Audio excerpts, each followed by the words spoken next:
Hello everyone and welcome back again to the video lecture of the Delhi Sultans, and in this video I'll cover up the topic that is expansion of the empire. So far in the last video, as we discussed about the journey from garrison town to empire, but now we are going to talk about the expansion of the empire, that how the empire has grown further, right? So moving on to the very first slide. Okay, so this is the very first slide, the expansion of the empire. And moving on to the next slide that we shall start with it, and we'll talk about the twofold expansion of the empire, because you can see that the empire has expanded in two ways. The first was internal frontier, through internal frontier, and the second was to external frontier. So now let us understand what these two terms stands for. So internal frontier uh, refers to those areas of land or those areas of the empire which in which the sultanate aimed at consolidating the hinterland of the garrison town. Means the hinterlands which fall between two garrison town and which were under the control of the sultanate was known as internal frontier. That means how they are going to consolidate or how they are going to get control over these hinterlands that fall between their garrison towns, right? Whereas external frontier refers to those that way of expansion in which refers to the areas or the territories which were not controlled by the Delhi Sultans, right? So let us move on to first internal frontier. Okay. So now you can see that it also explains the meaning of the empire first, that under this the Sultanate aimed at controlling the hinterland of the garrison town. Suppose if there's a hinterland if there's a garrison town in Delhi, and the other one is at the other state, what happens? The all the hinterlands which fall between these two garrisons were how the Sultan is going to capture it, and that was done through internal frontier. So what did they do first?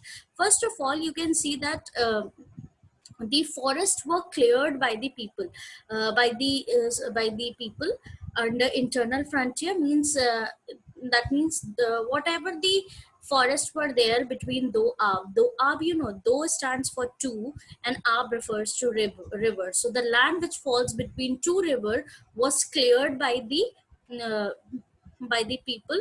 And then what it was done, it was often that on that particular land agriculture was encouraged. Why it was done so?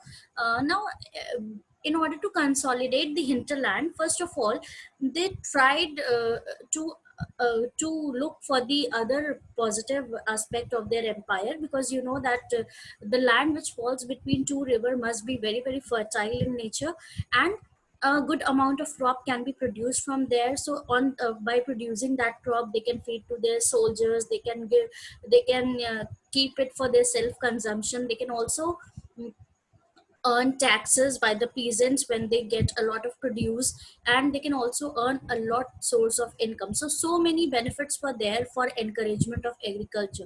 So before agriculture could be practiced, what did they do? First of all, they cleared the entire forest which was falling in between, and then whatever the peoples were living over there, like hunter and gatherers and pastoralists, they were forcefully removed from there, and that particular area of land of where the forest was there, it was given to the um, it was given to the peasants so that agriculture could be practiced. So this is how the internal expansion took place. This is how they tried to gain control of the nearby areas of their garrison town, so that they could get a better control and a better they can get a better control and influence over the hinterlands of the garrison towns. Okay.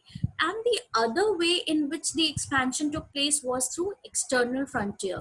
Now, what is external frontier? External frontier, first of all, refers to the areas which do not fall under the control of the Delhi Sultans. That means, till now we have read about Bengal, we have talked about Sindh, we have talked about the areas which were nearby Delhi, but there were certain areas, like you can see here in the map as it is located, that the areas in the South India, that means the areas which were actually not in the control of the sultans, but Sooner they were trying to get control of the entire area by military expeditions. You can see that by having continuous struggles against all the nearby locations in the southern India, like from Warangal to the other parts of India. You can see that how they have started from Delhi to Thanjavur. So they have controlled over entire southern India through military expeditions, and this was all done under the reign of Alauddin Khilji. And uh, if I take you back to the movie Padmavat, you must have observed that there was a scene which relates to Devgiri. So when Alauddin Khalji went to Devgiri and he do a lot of expeditions over there, he was continuously trying to gain control over Devgiri, and then he brings back so many things back to the empire. So that is how they used to get control over it, through the muscle power. And that is what how they used to gain control over the areas. And you know that it was all the things, these all areas and these all expeditions were expanded further, like getting control over to the other parts of the regions were often taken over by, after Alauddin Khilji, it was taken by Muhammad bin Tughlaq. Okay, and that is how the things went on.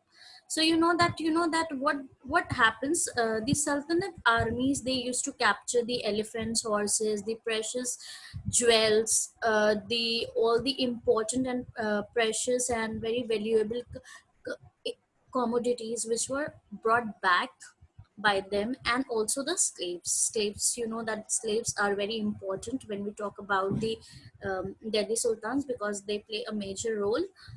Because in the next videos we will discuss that slaves were more important than the son of the sultans even.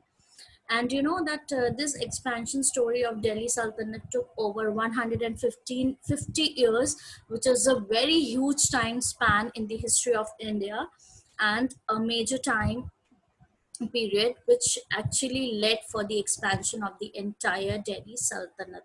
Okay, so that's all in the video. And this map also explains you about the expeditions of the Alauddin Khilji, which you'll see also in your book. And that's all. And I hope that you have understood the topic expansion of the empire. And thank you so much for watching the video, and take care. Thank you.